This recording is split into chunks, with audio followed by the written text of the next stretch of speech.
Welcome to the Intentional Awakening Podcast with your hosts, Kathy Brewer and Terry Huberman.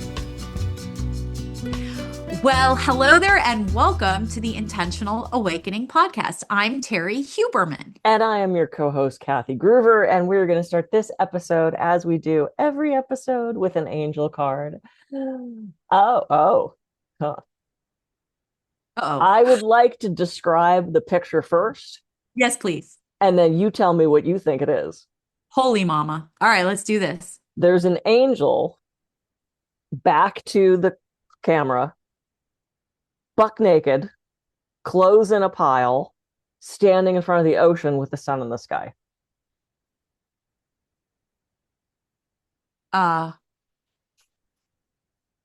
Shame. I don't know.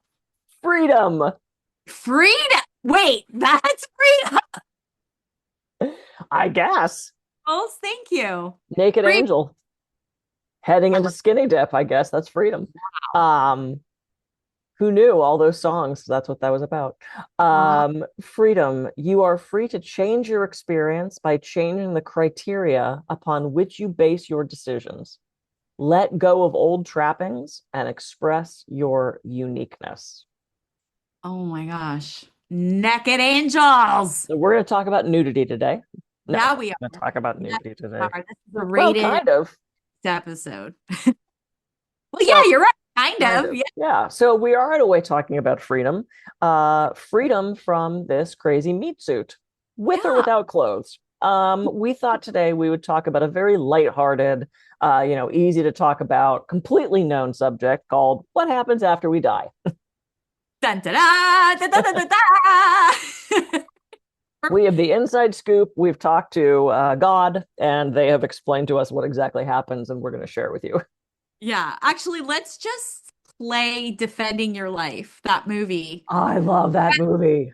That's like the best, I think, one of the best representations, just based on like the educate. I've never had an NDE, so I can't tell you, what exactly happens, but that from what I hear, that Defending Your Life is a really great movie that depicts what happens when you leave your Earth suit. Yep. So for those of you that, first of all, an NDE is a near-death experience. Yes, sorry. That's okay. I figure most people who are watching this probably know that, but right. Defending Your Life. So this was a movie from 1991. It is Albert Brooks and Meryl Streep, so very young Meryl Streep, and yes, she is I do look like Meryl Streep. I get this all the time. Yeah. Maybe with not the cap, but it is basically both of these people die, and they go to this office of review, basically, where they sit down in a screening room and they watch videos of their lives. And Meryl Streep has had like these freaking amazing lifetimes where she's like rescuing children from, and Albert Brooks is this big coward, and it's like him running from bears, and it's hilarious. If you've not seen it, I actually made my husband, not made, but I made my husband watch it, and it was so slow because I'm so used to like movies now what are so go. This movie was so slow, like it was painfully slow, and I was like, wow, we used to think these were normal movies. Okay, but the content of it, and I 100% agree with you, Terry. I'm so glad you brought that up. I think that's exactly what happens. I think we review our lifetimes, we review that life, we set what we're going to do next time, we decide whether we're coming back, when, how, what body, what country, what the contract, the contract, we sign it, and we back into this meat suit again. Yeah I mean, that's it, episode over. That's what happens. That was a very short one. Well, no, go ahead. Well, I was just say, I was raised Catholic, right? And it was, you're born, you sin a lot, you go to confession, you ask for forgiveness, and when you die, you get last rites and you go to heaven. And that never made sense to me. Where is this heaven? What about people who died before Christianity was where'd those people go? And then I heard about other religions like Mormonism, or is it Mormonism, where you can like retroactively pray for someone and get them in heaven? Like if your grandparents died and they weren't believers, you could make them go to heaven. And it's like, that seems against any sort of free will. Wow. I think it's Mormonism. I have clients who are Mormon. I'll ask them. Yeah. So I know you were born, you're a Jewish woman. Yeah. Mhm. What is the take on that from the Jewish perspective? Jews do believe in reincarnation. It's part of the Kabbalah. So they'll call in Hebrew, it's called a Gil. Mm-hmm. So, and it's interesting because I remember when I was in Israel, I've been to Israel twice, and I was told, which I just don't know enough about like going from like an animal to a human. I believe in Hinduism, they do believe that you can evolve from an animal. But I just remember walking around in Jerusalem and there would be stray cats Mm. and people would say, "Oh yeah, look, there's a Gilgul as somebody." And I'm like, "Wait, what?" Look, I'm a medium, so I talk to dead people. So that's fine. Like I know that there's a consciousness, a residual consciousness from the human. So it's not like, but I couldn't quite, and I still don't know. I'll be honest, I just don't know if if an animal can evolve into a human. I just kind of felt like, okay, animal kingdom stays animal kingdom, but then how does evolution happen? So that probably doesn't make sense. Right. But I studied or learned or even had intuitive insights, so I don't know. That's You know, Yeah, but that's an interesting concept. So I just really quick asked the computer because why not? Because I know there's some traditions that believe we yeah, can get, and they're like, I hope in your next life you're a dung beetle. I mean, that was like the classic, God, a the bug. classic reincarnation line. You know, beliefs that support animal reincarnation: Hinduism, Buddhism, and Jainism.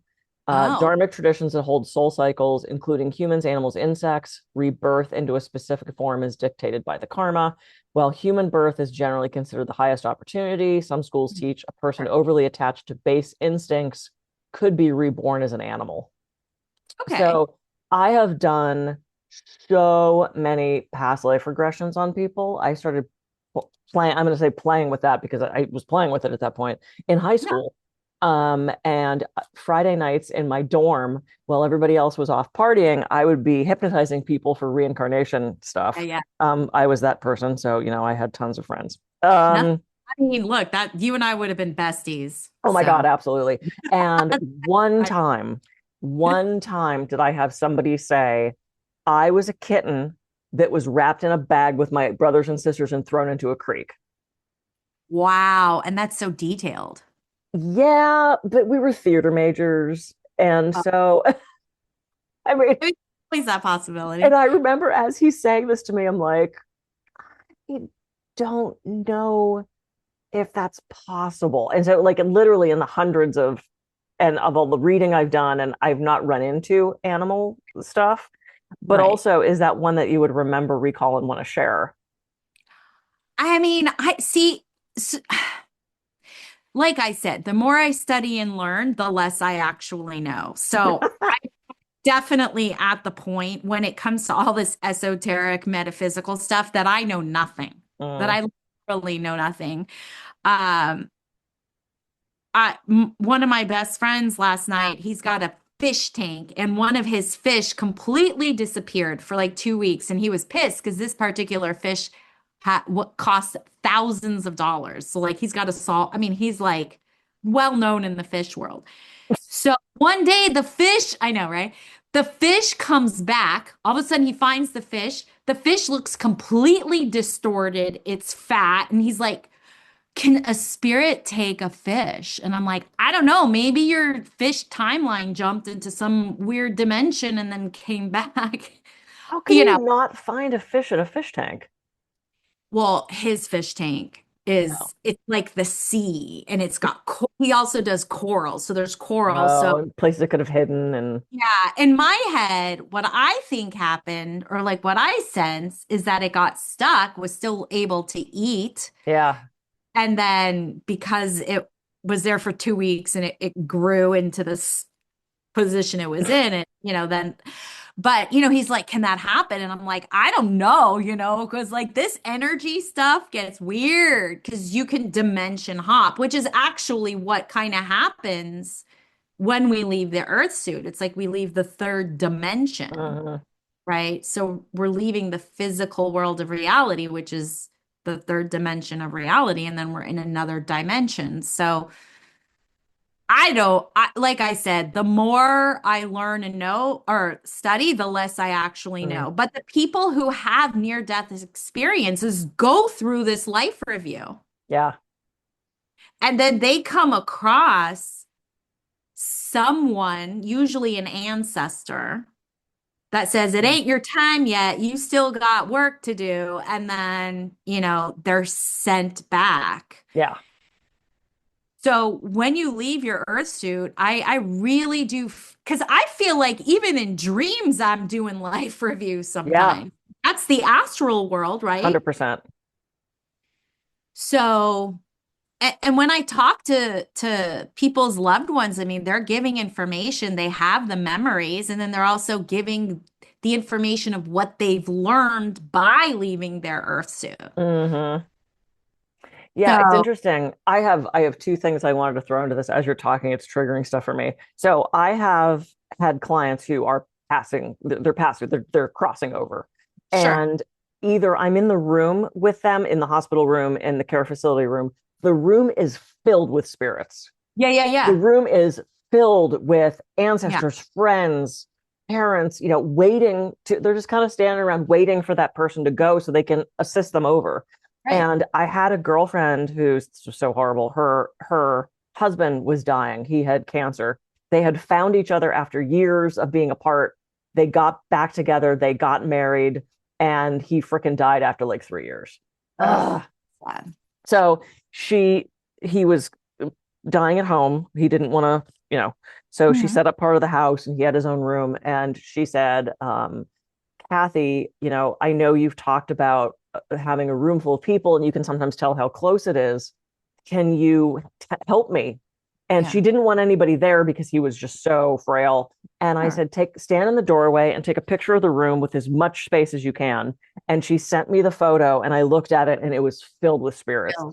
Yeah, yeah, And yeah. I texted her back and I'm like, dude, man, I think he's getting pretty close. The room is full and he is so loved and so protected to get ready to do this. And sure enough, within a day or two, he was Yeah. gone. Um, the other thing I was going to say was when I explain reincarnation to people, I tend to liken it to like community theater, right? Mm. And trailing with people we know.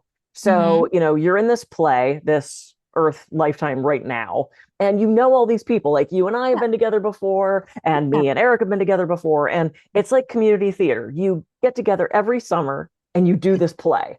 And Yeah. sometimes you're the leading lady and I'm the enemy, and there's no role for me. So I'm going to direct this time, or maybe I'll be the stagehand, or I'll be just the sort of the extra character, or maybe I'm the lead, or maybe I'm the hero, or we keep switching these roles. But Yeah. it's the same basic cast over and over again because we work so well together. And then Yeah. summer ends, we go about our things, we go do our lifetime, we review what we're going to do, we pick a new play, and then the next summer we get back together again. Yeah. That's how I kind of like to think about it. Well, that's, Um, I like that metaphor. I really do like that metaphor. Now, I've had, I think it was about six, it was either five or six regressions, mhm, lifetime regressions done to me. yep. And they're like, when you're in this play, I mean, these characters are very familiar. Like you can place them in your current Oh, lifetime play. yeah. It's really fascinating. I mean, it's really, really fascinating. So, like I said, it's like I have no idea, which is also kind of cool. Yeah. Yeah. I've done so many past life regressions for other people as a hypnotherapist, and I've also had so many done for myself. I used to have an audio tape. That's how Mm, far back this goes. And I would listen to it and it would take you through lifetimes. The yeah. downside of that is it can't be customized. So, like, if I wanted to go deeper on something, I'm still listening to this tape and I Sure. had to kind of follow it along. But it was so interesting. My dream lifetime, like, if you said pick one place that you would want to be or like go to do, it was Avalon for me. from like So Myths of Avalon. And I'm like, oh my God, how ideal. Like I get to do magic. I get to play with animals and herbs. I get to yeah, be around all these incredibly powerful women. Men show up once a month. They bang you. Maybe you have a baby, maybe not. They go away. I mean, like this sounds ideal, right? This sounds perfect. baby And, banging. and so I'm doing a past life regression and I end up in what was very similar to Avalon. And I was like, oh, there was like a part of my consciousness of doing this regression. I'm like, oh my God, this is my dream lifetime. I'm so excited. This is so great. Oh my God, it happened. Terry, it was a shit lifetime. Nobody liked me. I was Oh, shunned from the community because everyone was like, oh, you're so good at that. It was like being back in high school in this lifetime. I ended up dying oh because my God. I left the women's group and I went to a local town where I helped them with a plague that was coming through. And yes, I saved a bunch of lives, but I got sick and died, and it was horrible. And my husband left, and no, it was awful. It was the crappiest lifetime. And Oh, that is one of the reasons that I know and I believe so strongly that this is real. yeah. Because if I was going to make up shit, that is Yeah. I would. not what I would have made up. I would Yeah, have yeah, made this ideal, I love this lifetime. And that's not what it was. yeah. And so that was one of the things where I'm like, oh, this has to be real because that is not what I would have made up. And it's funny because I remember when I was studying hypnotherapy and we were learning all about regressions and stuff, so many people make the assumption that they were royalty of some sort. They were a prince or whatever. And it's I'm like, Cleopatra. No, not everybody's Cleopatra. Come on. not much. Yeah, it's really funny. I mean, the only way we're going to know is when it happens. But my understanding is that it's super quick. Like the actual transition, like when you're human, it can take a while for the power source to detach, right? That's Mm, how I see it. It's a power mm. source. And so it detaches. But in that moment of actual detachment, it's super quick. And life review is actually quick. Like in that movie, it was forever. Mm-hmm. But really quick process. And then you start having conversations with God and you start making your contracts and all that stuff. And what it seems like is that being a human is the e-ticket ride. For those of you who don't know, that was like the best ride at Disneyland. They used to have like tickets, not just Mm-hmm. like an entrance fee. And it was the best rides would be an e-ticket. Like to be a human is like the best thing ever. I think that's probably where, because of the soul growth opportunities, even Mm-hmm. though humans were like, this sucks at times, right? But we always learn from it, usually, if Hopefully. we have awareness and consciousness, we do. And that the whole process to the soul is very fast. Like Mm-hmm. it could be hundreds of human years before the reincarnation happens, before it takes on another, Earth suit and all the contracts are made and all that. It's like a blink of an eye for the soul because there's no time, Yeah. once you get past the third dimension, fourth dimension is about time. And Mm-hmm. then bam, it's all gone. So it's like a blink of an eye, and there are tons of souls waiting there eagerly going, I want to be human. I want to be human. I'm like, what? I'm picturing one of the deli things where the like, number 37 and you're standing there like I've got 152. Man, Yeah. the other thing I was going to say is going back to the animal thing, and then we're probably out of time. Um, Yeah. I have had the same cat multiple times. Yeah. Yeah. Yeah. So Yeah. Alistair, who disappeared, Yeah. is Uther. It's the same damn cat. It's the same cat. Yeah. Jasper, who my ex-husband still is in care of, was also Uther. And what Wow. was so fascinating is I had two black cats, Uther and Pellinor. When they passed away, I got two new cats, Toby and Jasper, same cats. Mm. When my ex and I split, he kept the cats. And when I moved into this new place, a cat from the neighborhood claimed me, who is now Alistair. And it was like a soul jumping thing. It was so creepy. Once I realized that Alistair was mine and it was Uther, Toby and Jasper started hating each other at my ex's house. They were fighting. They couldn't be in the same room. And I think what happened is the soul of Uther, who was in Jasper, was like, oh, I've got a new cat I got to go be in, and left. which left Toby and Jasper not knowing who they were. And they just went at each other. And I finally, when my ex was out of town, I went over with a Reiki practitioner friend of mine, and we talked to the cats and we reintroduced them, and we did this whole like ceremony to reintroduce these cats. The woo meter just went off the charts. And they started getting along again. So I think the soul left Jasper, went into my new cat, and they were both so confused. They looked at each other like they were enemies. It was so fascinating. And that is the only thing I could think that happened. Yeah. I mean, like in Judaism, when the soul leaves the body, it gets confused. That's why in Judaism, we bury the body so quickly so that the soul is not like confused, like I'm here. So once the body that's why it's like within 3 days. I think in the Muslim world, it's similar because, Jews and Muslims are cousins. Yeah. So it's like, I think what happens is that or no, that's why you're supposed to bury the body right away to not confuse the soul. Wow, so fascinating. And all these traditions, we could talk forever about traditions and religious traditions and things like that, but we will not. All right. I am Kathy Groover. I can be reached at kathygroover.coach. And you can find me at terryhuberman.com. Thank you so much for joining us on this episode of the Intentional Awakening podcast. We'll see you soon. See ya.